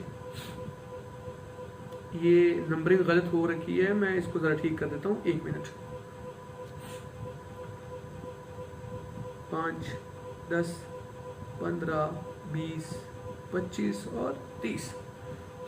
अगर आप अकेले रह रहे थे तो प्लॉट एग्जैक्ट इधर बनना चाहिए ना, क्योंकि देखो इस साइड पे आपको एक्टिविटी दिख रही है कि एक बंदा रह रहा है और यहाँ पे आपको खर्चा दिख रहा है कि एक बंदा रह रहा है तो उसको 20,000 ही पे करना पड़ेगा। अगर आप 2 बंदे मिलके रह रहे हो तो प्लॉट इधर बनना चाहिए, क्योंकि देखो इस साइड पे आपको पता चल रहा है कि हाँ एक ही बंदे को 10,000 पे करना पड़ रहा है और एक्टिविटी भी पता चल रही है कि हाँ 2 बंदे रह रहे हैं।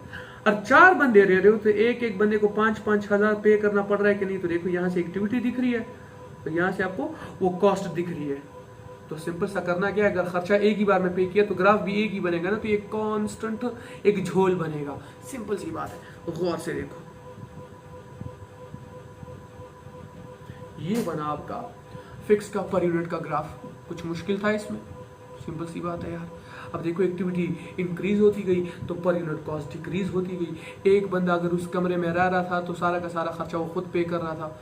एक के बजाय 4 लोग आ गए तो वो खर्चा एक ही था, लेकिन 4 लोगों पे डिवाइड हो गया, तो अब 20,000 के बजाय एक एक बंदे को 5-5 हजार पे करना पड़ रहा है। तो एक्टिविटी के इंक्रीज होने से कॉस्ट को डिक्रीज होना पड़ गया कि नहीं पर यूनिट में, लेकिन टोटल में वो सेम ही था। आप 4 रहो या 10 रहो या 200 रहो, अगर रह सकते हो तो ठीक है, लेकिन मालिक को वही 20,000 देना पड़ रहा है कि नहीं, तो टोटल में ये कांस्टेंट रहेगा। और पर यूनिट में एक्टिविटी के इंक्रीज होने से खर्चा डिक्रीज होता जा रहा है। अब पढ़ते हैं बच्चे कि what is semi variable cost behaviour. देखो खर्चा कैलकुलेट तो सारा का सारा करना पड़ता है ना, आप ऐसा तो कर नहीं सकते कि आधा खर्चा कैलकुलेट करो और बकाया आधा छोड़ दो। देखो खर्चा टोटल कैलकुलेट करोगे तो ही इस उस यूनिट जो आप बना रहे हो उसका टोटल कॉस्ट मालूम कर सकोगे ना, क्योंकि इसी को बेच के आपने अपने खर्चे रिकवर करने। तो जब आपको पता ही ना हो कि मेरे टोटल खर्चे हैं कितने, तो इस एक यूनिट का खर्चा कैसे फाइंड करोगे और इसकी सेलिंग प्राइस कैसे फाइंड करोगे? मसला है कि नहीं? तो मतलब कैलकुलेशन आपने पूरी कर रखी है, लेकिन यहां पे हमें बताया जा रहा है कि सेमी वेरिएबल कॉस्ट। तो अब कॉस्ट तो सेमी हो नहीं सकती, मतलब आधी हो नहीं सकती। अभी हमने लॉजिक्स पढ़े कि आधी कॉस्ट तो कैलकुलेट की नहीं जा सकती, मतलब ये आधी वेरिएबल के लिए इस्तेमाल हुई है। सेमी वेरिएबल, ये सेमी जो लफ्ज है ये वेरिएबल के लिए इस्तेमाल हुआ है। अब मतलब ऐसा खर्चा जिसमें वेरिएबल पोर्शन आधा है, सेमी है, तो इसका क्या मतलब? देखो खर्चा या तो वेरिएबल होगा या फिक्स होगा, इसके अलावा कोई खर्चा हो सकता है नहीं। तो अगर आधा खर्चा वेरिएबल है, कुछ पोर्शन वेरिएबल है, तो बकाया आधा जो बकाया पोर्शन है वो क्या होगा? वो फिक्स ही होगा ना। मतलब ये कि वो खर्चा, बच्चे गौर से सुनो, गौर से सुनो, इधर लुक एट मी, वो खर्चा जिसमें वेरिएबल और फिक्स दोनों के कैरेक्टरिस्टिक्स पाए जाएं, ऐसे खर्चे को सेमी वेरिएबल कॉस्ट कहा जाता है, और इस बिहेवियर को सेमी वेरिएबल कॉस्ट बिहेवियर कहा जाता है। सिंपल सी बात है। डेफिनेशन में क्या लिखा है उन्होंने कि cost which has the characteristics of both fix and variable cost is known as semi variable cost behaviour. Example देखो जनाब, एक कंपनी है, वो लेदर जैकेट्स बेचती है लेट्स सपोज। अब बेचने के लिए आपके पास एक सेल्स टीम होनी चाहिए जो प्रॉपर दिन रात ठीक तरीके से काम करे। अच्छा, अब लेट्स सपोज आपकी सेल्स टीम में 10 लोग थे, 10 एम्प्लॉइज थे। अब हर एक बंदा 210, 220, 230, 205, 208 सेल्स कर रहा है महीने के, इतने जैकेट्स बेच रहा है। उसमें से एक सूफी साहब है मेरी तरह, वो महीने के 500, 510, 520, 550 जैकेट्स बेच रहे। अब 5-6 महीने ये सब चलता रहा। सीईओ को एक दिन चुल मची कि यार जरा पिछले रिकॉर्ड्स देख लूं।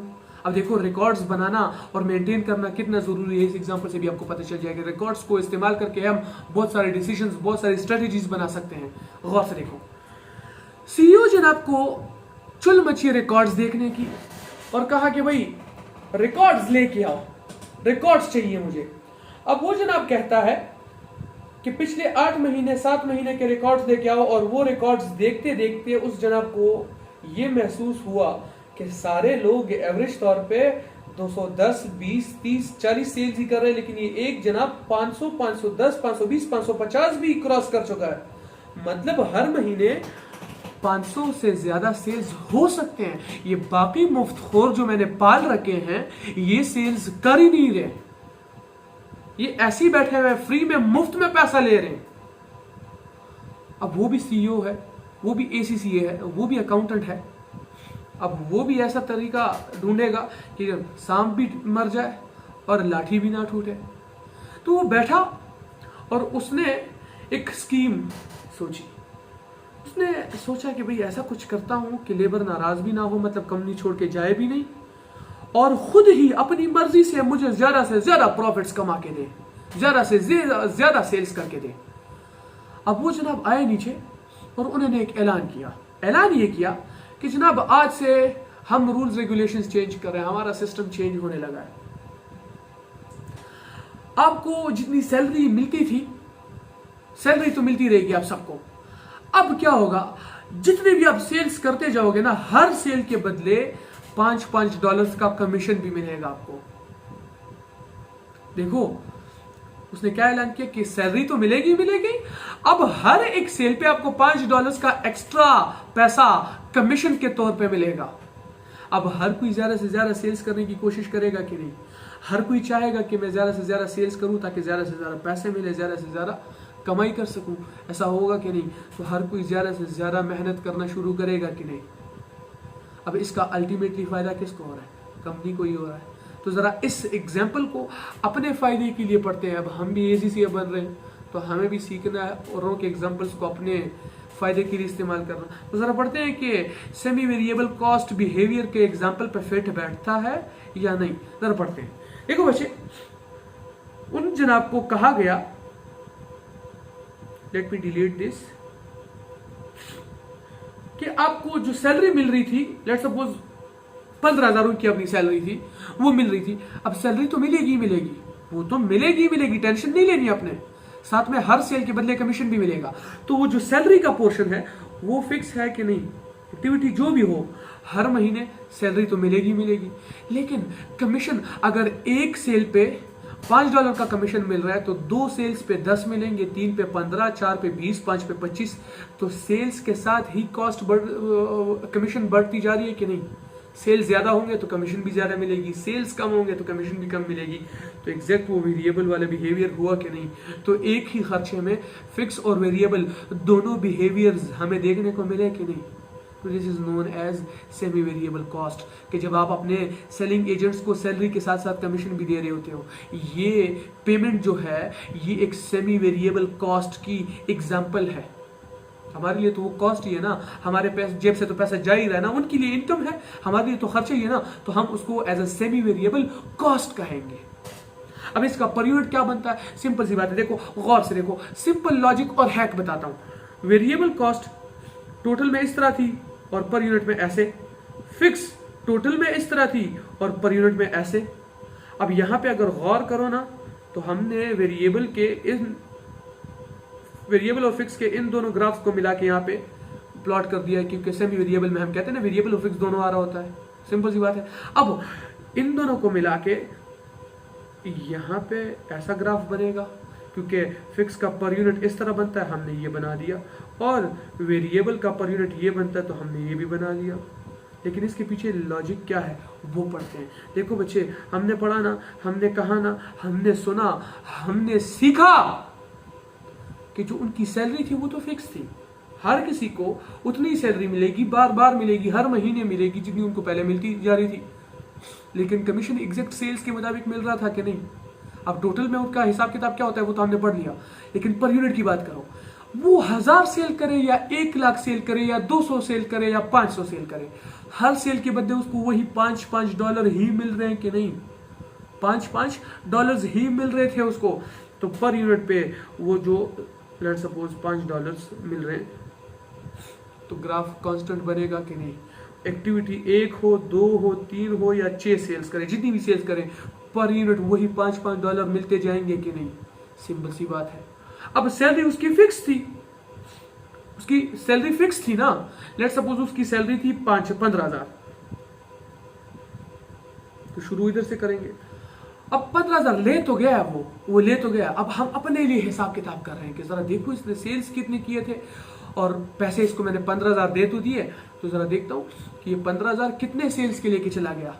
अगर उसने सिर्फ एक ही सेल किया है तो मतलब ये 15 के 15,000 वो एक ही सेल के लेके गया है। अगर उसने 2 सेल्स किए तो मतलब एक सेल के बदले 7,500 उसको मिले। तो देखो 2 सेल के 7,500 का ग्राफ कुछ इधर बनता है, एग्जैक्ट इधर 7,500 बनते हैं। अगर उसने 4 सेल्स किए हैं, 3 सेल्स किए लेट सपोज, तो एक सेल के बदले उसको 5,000 मिल रहे हैं। अगर उसने 4 सेल्स किए हैं तो कितने बनते हैं जरा मालूम करो। तकरीबन कुछ 3700, जिसका ग्राफ इधर बनता है। तो इन शॉर्ट उसका ग्राफ कुछ ऐसे बनेगा कि नहीं, जितनी उसकी सेल्स ज़्यादा होती जाएंगी पर यूनिट ग्राफ उसी तरह कर्व बनेगा कि नहीं, क्योंकि देखो हमने इधर अभी पढ़ा कि रेंट, या हमने रूम के रेंट का एग्जांपल लिया था ना फिक्स के लिए। अब एक बंदा वो रेंट पे करेगा तो 20 के 20,000 पे करेगा, लेकिन 4 लोग पे कर रहे हैं तो एक एक बंदे को 5-5 हज़ार देना पड़ रहा है। अब फिक्स कॉस्ट को एक्टिविटी बढ़ेगी तो पर यूनिट कम होता जाएगा कि नहीं, तो वही कंसेप्ट यहाँ पे इस्तेमाल हुआ है कि सैलरी तो उसकी फिक्स है, सेम ही सैलरी मिलेगी हर महीने, लेकिन एक्टिविटी जिस तरह बढ़ती जाएगी तो उसकी सैलरी एक एक सेल पे अगर आप चार्ज कर रहे हो तो वो कम होती जाएगी, लेकिन वो जो कमीशन था वो पर यूनिट सेम ही रहेगा। अब देखो टोटल में ये उसकी सैलरी का ग्राफ है, ये सैलरी का पोर्शन है जो फिक्स होता है हर वक्त, और ये कमीशन जो उसको मिल रहा था। अब पर यूनिट में कमीशन का ग्राफ ये था, क्योंकि पर यूनिट में हर सेल के बदले $5 का कमीशन मिल रहा था, और ये उसकी सैलरी का ग्राफ है।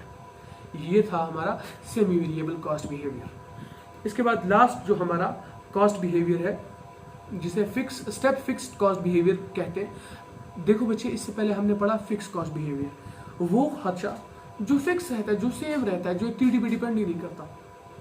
अब ये भी फिक्स ही है, लेकिन स्टेप वाइज फिक्स रहेगा। समझाता हूं क्यों।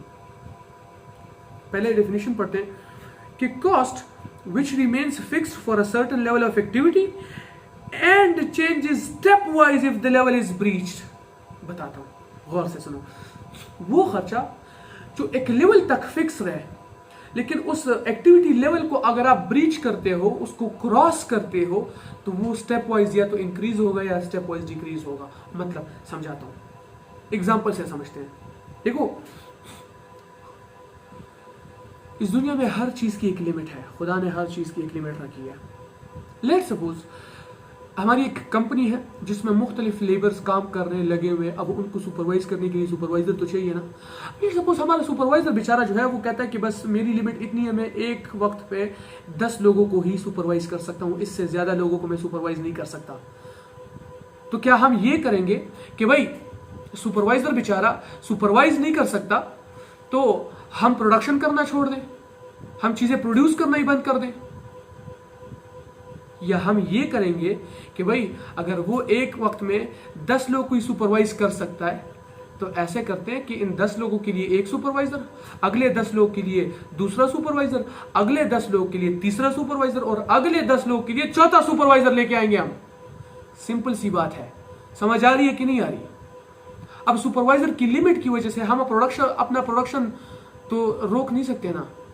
तो हम क्या करेंगे कि ग्राफ्स फिर से बनाते हैं।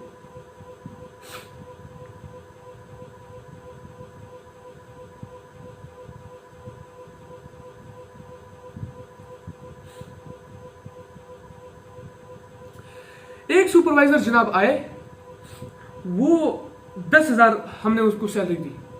अब सैलरी फिक्स है ना, हम उसे एक बंदा सुपरवाइज कराए, 4 कराए, 6 कराए, 10,000 ही पेमेंट मिलेगी उसको, या 10 के 10 कराएं तो सेम सैलरी मिल रही है उसको। अब सैलरी मिलती जा रही, सैलरी मिली, 10 लोग को सुपरवाइज कर चुके हैं। अब 10 से ज्यादा वो सुपरवाइज ही नहीं कर सकते, उनकी लिमिट ही नहीं है। अब इन 10 से आगे जितने भी लोग हैं उनको दूसरा सुपरवाइज करेगा, यानी मजबूरन दूसरा सुपरवाइजर बुलाना पड़ेगा कि नहीं? सिंपल सी बात है। अब 20 लोग सुपरवाइज हो गए तो अगले 10 लोगों के लिए तीसरा सुपरवाइजर बुलाना पड़ेगा कि नहीं? सिंपल सी बात है। अब तीनों को पैसा हम ही पे कर रहे हैं ना, एक ही खर्चा हो रहा है ना हमें, तो देखो इन सबको मिलाना पड़ेगा। अब एक देखो, एक सुपरवाइजर था जिसकी वजह से हमें 10,000 देने पड़ रहे थे, दूसरा सुपरवाइजर आया तो अब उसको भी 10,000 देने पड़ रहे हैं, तो मतलब टोटल में हम 20,000 पे कर रहे हैं, तो एकदम से खर्चा 20,000 पे गया कि नहीं? अब 20 लोग सुपरवाइज हो गए, उसके बाद के जो 10 लोग हैं उनको तीसरा सुपरवाइज करेगा। अब उसको भी 10,000 देने पड़ रहे हैं, तो टोटल हमें कितना खर्चा देना पड़ रहा है? 30,000। तो एकदम से खर्चा 20 से 30,000 पे चला गया। और एक्टिविटी उसी तरह। अब खर्चा फिक्स रहेगा लेकिन एक एक्टिविटी तक। उस एक्टिविटी को ब्रीच करोगे, क्रॉस करोगे, तो या तो स्टेप अप इंक्रीज आएगा या स्टेप डाउन इंक्रीज आएगा। अब स्टेप डाउन इंक्रीज किस तरह आएगा? गौर से देखो, गौर से देखो। लेबर वापस कम होती जा रही थी, ठीक है, देखो कम हो रही है, लेकिन वही तीसरा सुपरवाइज करेगा, लेकिन 10 के 10 खत्म हो गए, तो अब तीसरे सुपरवाइजर की जरूरत ही नहीं है ना, तो उसको तो छुट्टी कर देंगे, बेच देंगे, क्योंकि फजूल में खर्चा क्यों करें। तो खर्चा वापस 2 ही सुपरवाइजर का रह गया कि नहीं। अब वो हमारे प्रोजेक्ट स्लोली खत्म होते जा रहे हैं। ये सुपरवाइजर अभी तक था, लेकिन सारे के सारे लेबर खत्म हो गए, तो ये सुपरवाइजर भी चला गया कि नहीं। इस सुपरवाइजर की भी कोई जरूरत है नहीं, तो इसके फजूल में पैसे क्यों पे करें। तो हम इस सुपरवाइजर को भी कहेंगे कि भाई जनाब आप भी जाओ, छुट्टी करो, एक ही सुपरवाइजर रह गया हमारे पास। तो देखो खर्चा फिक्स था, लेकिन एक सर्टेन एक्टिविटी तक। इस एक्टिविटी को क्रॉस करोगे तो या तो स्टेप अप इंक्रीज आएगा खर्चे में, या स्टेप डाउन डिक्रीज आएगा। ये ही स्टेप फिक्स कॉस्ट बिहेवियर है टोटल में। पर यूनिट में भी पढ़ते हैं, पहले ये ग्राफ वापस जरा बना लें हम।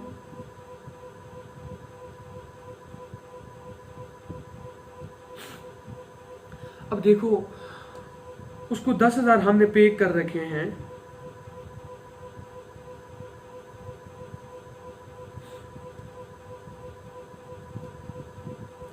अब वो एक बंदे को सुपरवाइज करेगा, तो मतलब वो एक ही बंदे के सुपरवाइज करने के 10,000 ले रहा है। वो 2 बंदों को सुपरवाइज करेगा, तो मतलब वो एक बंदे के 5-5 हजार हमसे चार्ज कर रहा है। वो 4 बंदों को सुपरवाइज करेगा, तो मतलब एक बंदे के 2,500 ले रहा है हमसे। तो ग्राफ इस तरह बनेगा कि नहीं।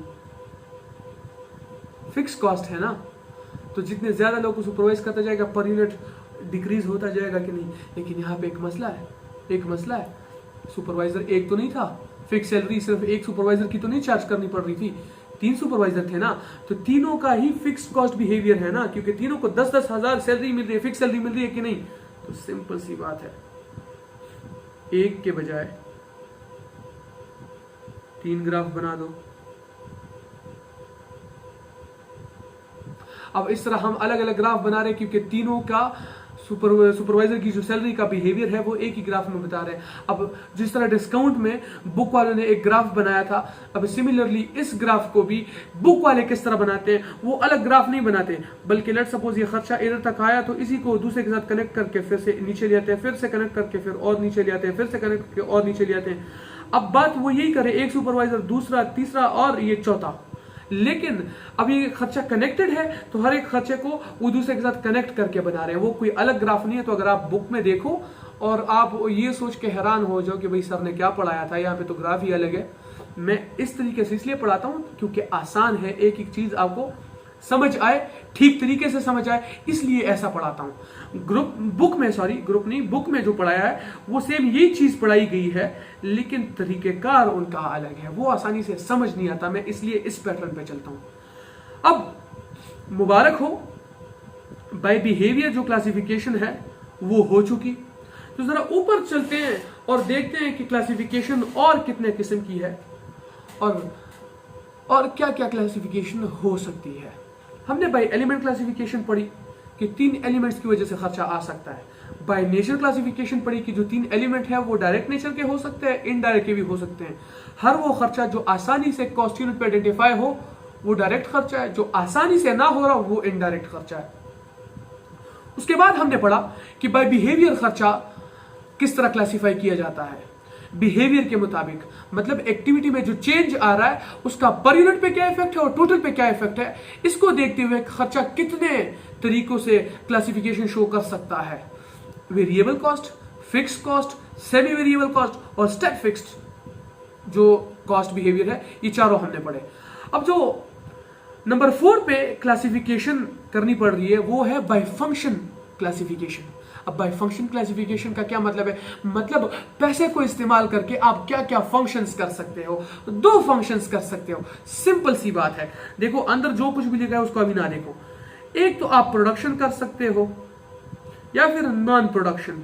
अब इसका मतलब क्या है समझाता हूं। देखो पैसे को इस्तेमाल करके आप या तो प्रोडक्ट बना सकते हो या कोई ना कोई सर्विस प्रोवाइड कर सकते हो या सर्विस खरीद सकते हो। देखो सिंपल सी बात है, सामने जो कुछ भी पड़ा हुआ है, जहां भी बैठ के आप ये लेक्चर्स सुन रहे हो, ये लेक्चर्स देख रहे हो, सामने जो कुछ भी पड़ा हुआ है, किसी भी चीज की तरफ देखो, आपको पता चलेगा कि हाँ वो एक प्रोडक्ट है। गाड़ी प्रोडक्ट है, ये पेन प्रोडक्ट है, ये टैबलेट जिसपे मैं पढ़ा रहा हूं ये प्रोडक्ट है, ये फोन जिसमें मैं रिकॉर्डिंग कर रहा हूं एक प्रोडक्ट है। बिजली एक सर्विस है। क्यों? क्योंकि उसको टच नहीं किया जा सकता, उसकी फिजिकल कोई एग्जिस्टेंस नहीं है। आप बाल काटने जाते हो ना आपने, तो जब आपकी कटिंग कर रहा था, क्या ऐसा हो सकता है कि आप उसे कहो कि आधी कटिंग कर दो, बकाया कटिंग मुझे दे दो, मैं जेब में डाल के रात को खुद कर लूंगा? नहीं, सर्विस जब वो आपको प्रोवाइड की जा रही होती है तो उस वक्त यूटिलाइज भी हो रही होती है। आपका फोन चार्जिंग पे पड़ा हुआ है तो ये एक सर्विस मिल रहा है। जैसे ही चार्जर को डिस्कनेक्ट किया, उस बिजली को आप जेब में लेके घूम सकते हो। अब मुझे पावर बैंक का कोई एग्जांपल ना रहे, क्योंकि पावर बैंक को भी कनेक्ट करना पड़ता है, और जब तक कनेक्टेड है तब तक ही वो सर्विस मिल रही है, तब तक ही वो चार्जिंग मिल रही है। डिस्कनेक्ट कर दो तो चार्जिंग बंद। तो ये एक सर्विस है। तो दुनिया की कोई भी चीज उठा के देख लो जो आप पैसे से खरीद सकते हो, वो या तो प्रोडक्ट के जुम्मे में आएगी या वो एक सर्विस हो सकती है। तो दो ही फंक्शंस कर सकते हो। अब देखो, प्रोडक्ट एक फिजिकल एग्जिस्टेंस रखता है, सर्विस की कोई फिजिकल एग्जिस्टेंस नहीं हो सकती। प्रोडक्ट को आप देख सकते हो, सर्विस को आप नहीं देख सकते। प्रोडक्ट को आप टच कर सकते हो, सर्विस को आप टच नहीं कर सकते। तो एग्जैक्ट एक दूसरे के ऑपोजिट है कि नहीं? तो इसीलिए एसीसीए में, अकाउंटिंग में, हम प्रोडक्ट को प्रोडक्शन के नाम से डिनोट करते हैं, और सर्विस जो कि प्रोडक्ट का एग्जैक्ट ऑपोजिट है, इसलिए उसको नॉन प्रोडक्शन के नाम से डिनोट करते हैं। तो जब भी आप नॉन प्रोडक्शन का नाम सुनो, मतलब सर्विस की बात हो रही है।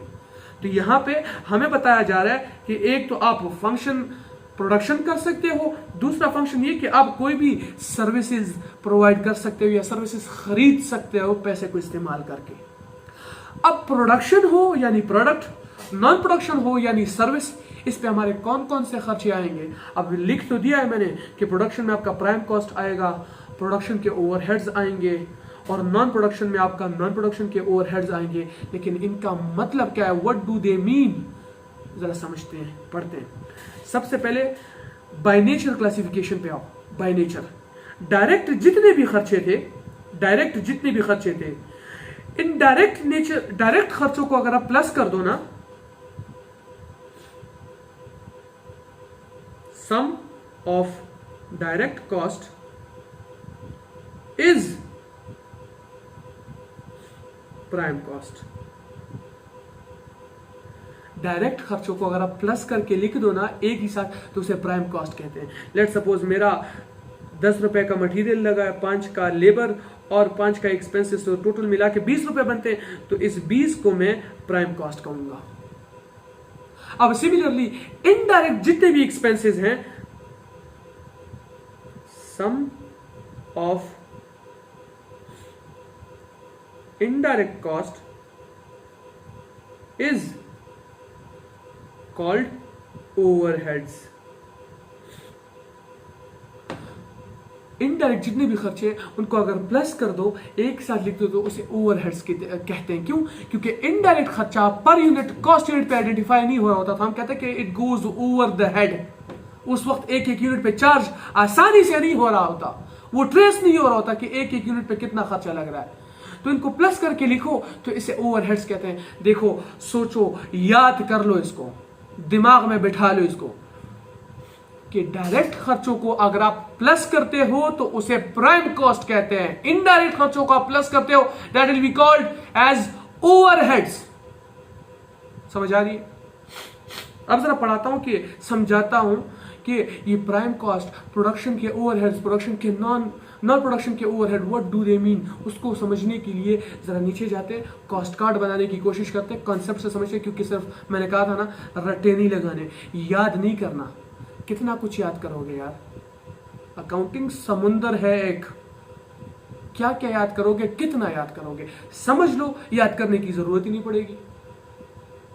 अक्सर ये कॉस्ट कार्ड टीचर्स 4-5वें चैप्टर में जाके बनाते हैं, लेकिन यहां पे ठीक है, मैंने लिख दिया ना कि प्रोडक्शन में प्राइम कॉस्ट आती है, प्रोडक्शन के ओवरहेड्स आते हैं और नॉन प्रोडक्शन के ओवरहेड्स आते हैं। समझ आ रही है? ये है क्या चीज? पढ़ा तो मैं भी दिया, बस बात खत्म। प्राइम कॉस्ट उसे कहते हैं कि डायरेक्ट कॉस्ट को प्लस करो, और ओवरहेड्स उसे कहते हैं इनडायरेक्ट कॉस्ट को अगर ऐड अप करके एक साथ लिख दो तो उसे ओवरहेड्स कहते हैं। प्रोडक्शन ओवरहेड्स यानी प्रोडक्शन से related indirect cost, non production के ओवरहेड्स यानी नॉन प्रोडक्शन से रिलेटेड जो इनडायरेक्ट कॉस्ट है, बात खत्म, टॉपिक खत्म हो गया। समझ आ रही है कुछ? तो जरा इसको समझने के लिए कॉस्ट कार्ड बनाना सीखते हैं। अब कॉस्ट कार्ड का मतलब क्या है? सिंपल सी बात है जनाब, कॉस्ट कार्ड मींस कॉस्ट मतलब खर्चा, कार्ड मीन डॉक्यूमेंट, यानी वो डॉक्यूमेंट जिसपे आप अपना खर्चा लिखते हो कि इस एक प्रोडक्ट को बनाने पे मेरे कौन कौन से खर्चे लग रहे हैं। तो जरा सीखते हैं कि कॉस्ट कार्ड में क्या बताया जाता है हमें और कॉस्ट कार्ड बनाया कैसे जाता है। देखो जनाब, किसी भी प्रोडक्ट पे आपका सबसे पहले खर्चा क्या लगता है? मटेरियल का। तो डायरेक्ट मटेरियल, डायरेक्ट लेबर का खर्चा लगता है हमारा। डायरेक्ट लेबर यानी जो डायरेक्टली उस प्रोडक्शन पे काम कर रही हो। डायरेक्ट एक्सपेंसेस लगते हैं हमारे उस पर। अब हमने ऊपर सीखा कि डायरेक्ट जितने भी खर्चे हैं उनको ऐड अप करो तो उसे प्राइम कॉस्ट कहते हैं। अब हमने ऊपर पढ़ा था कि प्रोडक्ट पे सिर्फ डायरेक्ट खर्चे नहीं लग रहे होते, इनडायरेक्ट खर्चा भी लग रहा होता है। समझ आ रही है कि नहीं? तो इस प्रोडक्ट के प्रोडक्शन से रिलेटेड इनडायरेक्ट कॉस्ट कौन कौन से हो सकते हैं, क्या क्या हो सकते हैं, समझते हैं। देखो, इनडायरेक्ट कॉस्ट को ऐड अप करो तो उसे ओवरहेड्स कहते हैं। मतलब इसके बनाने पे सिर्फ डायरेक्ट खर्चा नहीं लगता, ओवरहेड्स भी लगते हैं, इनडायरेक्ट खर्चा भी लगता है। तो हम कहते हैं कि प्रोडक्शन के ओवरहेड्स, फिर से प्रोडक्शन के ओवरहेड्स। अब आप सोच रहे होंगे जनाब पागल हो गए हैं, ओवरहेड्स 2 बार लिखे जा रहे हैं, मतलब क्या है इसका? समझाता हूं। देखो, ओवरहेड्स यानी indirect cost. Indirect cost variable भी हो सकता है, फिक्स भी हो सकता है। समझाता हूं। देखो, बिजली का बिल इनडायरेक्ट है कि नहीं, लेकिन वेरिएबल है। कम मशीन इस्तेमाल करोगे तो कम बिल आएगा, ज्यादा मशीन इस्तेमाल करोगे ज्यादा बिल आएगा। तो इनडायरेक्ट भी है और वेरिएबल भी है।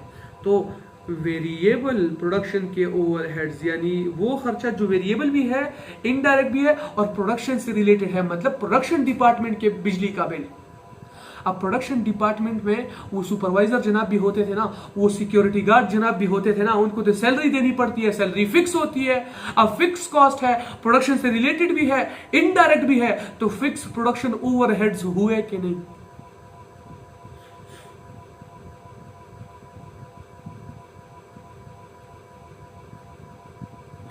अब किसी भी प्रोडक्ट पे डायरेक्ट खर्चा जो लग सकता है वो हमने लिख लिए, प्रोडक्शन से रिलेटेड इनडायरेक्ट खर्चा जो लगता है वो भी लिख लिए।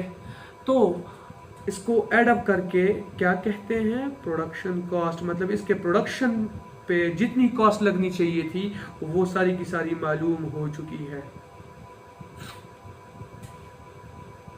अब ये बताओ कि इस प्रोडक्ट के बनाने पे सिर्फ प्रोडक्शन का खर्चा लगता है? कंपनी में हमारे जैसे अकाउंटेंट्स नहीं बैठे होते? क्या हमारा काम प्रोडक्शन करना? नहीं, हम तो अकाउंटिंग करने बैठते हैं, वहां पे हिसाब किताब अकाउंट्स डिपार्टमेंट में बैठते हो, प्रोडक्शन डिपार्टमेंट में नहीं बैठते। अच्छा चलो हमें छोड़ो, जब कुछ भी बन जाता है तो उसको डिस्पैच जब किया जाता है कस्टमर तक पहुंचाने के लिए, आप अक्सर आपने ऑनलाइन डिलीवरी करवाई होगी किसी भी चीज की, तो वो जो ट्रांसपोर्ट के जरिए आप तक पहुंचाया जाता है, ट्रांसपोर्ट प्रोडक्शन में तो नहीं आता ना। ट्रांसपोर्ट वालों का काम तो सिर्फ ये है कि वो प्रोडक्ट पॉइंट ए से उठा के पॉइंट बी तक पहुंचाए। तो ट्रांसपोर्ट का कुछ ना कुछ खर्चा जो उनका हो रहा है वो इसी प्रोडक्ट पे चार्ज किया जाएगा ना, क्योंकि इसी प्रोडक्ट को बेच के आपके खर्चे रिकवर होते हैं। तो प्रोडक्शन के अलावा जो नॉन प्रोडक्शन खर्चे हैं आपके, जो नॉन प्रोडक्शन लेबर है आपकी, जो नॉन प्रोडक्शन डिपार्टमेंट्स है आपके, उन सब का सब जितना भी उनका खर्चा हो रहा है वो आपके उसी प्रोडक्ट पे चार्ज होगा ना, जिसको बेच के आप अपने खर्चे रिकवर कर रहे हो। मतलब इस प्रोडक्ट पे नॉन प्रोडक्शन का भी खर्चा आ रहा है। अब जब खर्चा है ही नॉन प्रोडक्शन का तो एक एक यूनिट पे आप आसानी से आइडेंटिफाई कर सकते हो? नहीं, मतलब कि नॉन प्रोडक्शन के जितने भी खर्चे होंगे वो इनडायरेक्ट होंगे, मतलब वो ओवरहेड्स होंगे। तो फिर से लिखते हैं कि नॉन प्रोडक्शन के ओवरहेड्स का हिस्सा भी इस पे चार्ज किया जाता है। हम कहते हैं कि नॉन प्रोडक्शन के ओवरहेड्स, फिर से नॉन प्रोडक्शन के ओवरहेड्स। अब जनाब बात यह है कि अभी थोड़ी देर पहले हमने पढ़ा, हमने सीखा कि जो इनडायरेक्ट कॉस्ट है, जो ओवरहेड्स हैं, वो वेरिएबल भी हो सकते हैं और फिक्स भी हो सकते हैं। तो जरा डिटेल दोनों को ठीक तरीके से लिखते हैं कि वेरिएबल नॉन प्रोडक्शन का ओवरहेड्स और फिक्स्ड नॉन प्रोडक्शन के ओवरहेड्स। अब वेरिएबल खर्चा क्या हो सकता है और फिक्स क्या हो सकता है? देखो, जो नॉन प्रोडक्शन डिपार्टमेंट है, मतलब जो अकाउंट्स डिपार्टमेंट है, वहां के बिजली का बिल जो है वो वेरिएबल है ना, इनडायरेक्ट भी है, और नॉन प्रोडक्शन डिपार्टमेंट का बिल है, इसलिए वेरिएबल नॉन प्रोडक्शन ओवरहेड्स कहलाएंगे वो।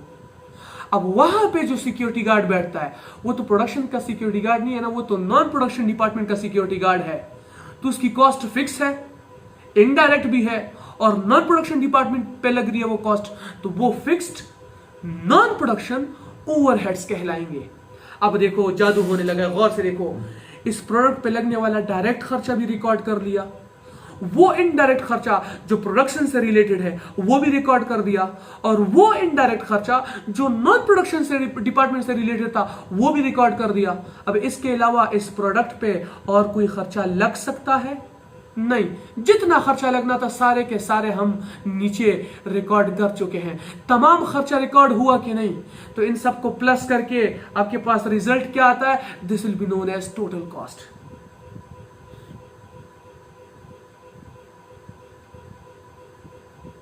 अब जिस डॉक्यूमेंट पे ये सारे के सारे खर्चे लिखे जाते हैं ना, जब आप बजट्स बना रहे होते हो कि हाँ मेरे डायरेक्ट खर्चे ये होंगे, प्रोडक्शन से रिलेटेड इनडायरेक्ट खर्चे ये होंगे, और नॉन प्रोडक्शन के खर्चे ये होंगे, तो जिस डॉक्यूमेंट को बनाया जाता है खर्चे के लिए उसे कॉस्ट डॉक्यूमेंट यानी कॉस्ट कार्ड कहते हैं।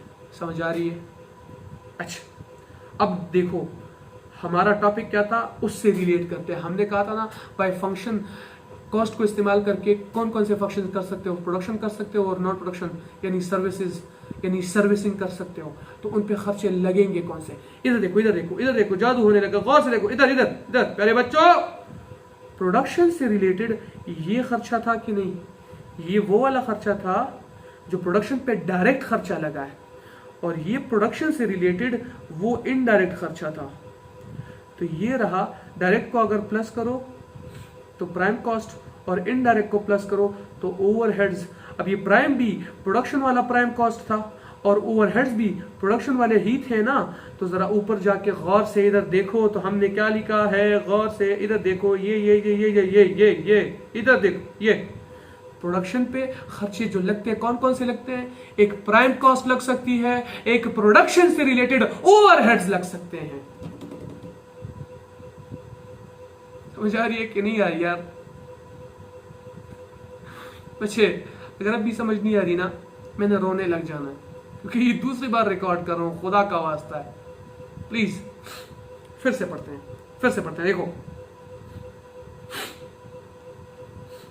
हम कॉस्ट कार्ड बना रहे थे, यानी वो खर्चा, वो कार्ड, वो डॉक्यूमेंट, वो कार्ड जिसपे खर्चा रिकॉर्ड होता है, कॉस्ट रिकॉर्ड होती है। किसी भी प्रोडक्ट पे सबसे पहले आपका डायरेक्ट मटेरियल लगता है, डायरेक्ट लेबर का खर्चा लगता है, और डायरेक्ट एक्सपेंसेस लगते हैं। अब डायरेक्ट एक्सपेंसेस को प्लस करके प्राइम कॉस्ट आती है हमारे सामने।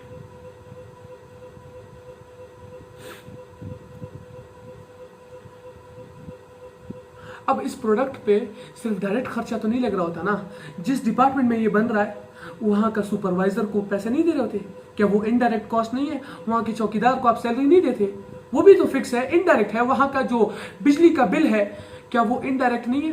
तो मतलब इसके बनाने पे प्रोडक्शन से रिलेटेड इनडायरेक्ट खर्चा भी लग रहा है, जिसे हम ओवरहेड्स कहते हैं। तो हमने प्राइम कॉस्ट की भी हिसाब किताब की, हमने वो इनडायरेक्ट कॉस्ट की भी हिसाब किताब की जो प्रोडक्शन से रिलेटेड था। फिर हमने देखा कि इस पे तो नॉन प्रोडक्शन का इनडायरेक्ट खर्चा भी लगता है। हम जैसे अकाउंट्स डिपार्टमेंट में ही बैठते हैं ना। अब अकाउंट डिपार्टमेंट का काम सिर्फ हिसाब किताब करना है, प्रोडक्शन करना तो उनका काम नहीं है ना। तो हम नॉन प्रोडक्शन डिपार्टमेंट वाले लेबर हुए ना, तो हमारा खर्चा भी नॉन प्रोडक्शन खर्चा हुआ कि नहीं, नॉन प्रोडक्शन कॉस्ट हुई कि नहीं। अब जब खर्चा ही नॉन प्रोडक्शन का है, प्रोडक्शन से उसका डायरेक्ट लिंक ही नहीं है, तो आसानी से ट्रेस भी नहीं हो रहा होगा। तो मतलब इनडायरेक्ट खर्चा है। अब इनडायरेक्ट वेरिएबल भी हो सकता है, फिक्स भी हो सकता है। तो देखो इसलिए हमने कहा कि सबसे पहले आपका डायरेक्ट मटेरियल कॉस्ट, फिर डायरेक्ट लेबर, फिर डायरेक्ट एक्सपेंसेस, प्राइम कॉस्ट आ गई। उसके बाद प्रोडक्शन से रिलेटेड वेरिएबल ओवरहेड्स, फिर फिक्स्ड ओवरहेड्स। इन दोनों को ऐड करो तो प्रोडक्शन का टोटल खर्चा आपके पास निकल आया कि नहीं। देखो इसको हमने यहाँ पे प्रोडक्शन लिख रखा है। मतलब इस प्रोडक्शन में एक तो प्राइम कॉस्ट शामिल था और एक इसमें प्रोडक्शन से रिलेटेड ओवरहेड्स शामिल थे। अब इसके बाद नॉन प्रोडक्शन का खर्चा लगता है, तो नॉन प्रोडक्शन तो होता ही सिर्फ ओवरहेड्स है, तो इस नॉन प्रोडक्शन के खर्चे में सिर्फ ओवरहेड्स शामिल थे कि नहीं। अब इन दोनों को मिला के ही, यानी प्रोडक्शन की कॉस्ट और नॉन प्रोडक्शन को मिला के ही टोटल कॉस्ट बनती है ना। देखो ये हमारी, तो ऊपर भी हमने फंक्शन में यही तो लिखा है कि बाय फंक्शन दो ही तरह के खर्चे आ सकते हैं, एक प्रोडक्शन का खर्चा, एक नॉन प्रोडक्शन का खर्चा। डिटेल से लिखो तो प्रोडक्शन में एक प्राइम कॉस्ट आएगी और एक प्रोडक्शन से रिलेटेड इनडायरेक्ट खर्चे यानी ओवरहेड्स आएंगे, और नॉन प्रोडक्शन में सिर्फ नॉन प्रोडक्शन के ओवरहेड्स आएंगे।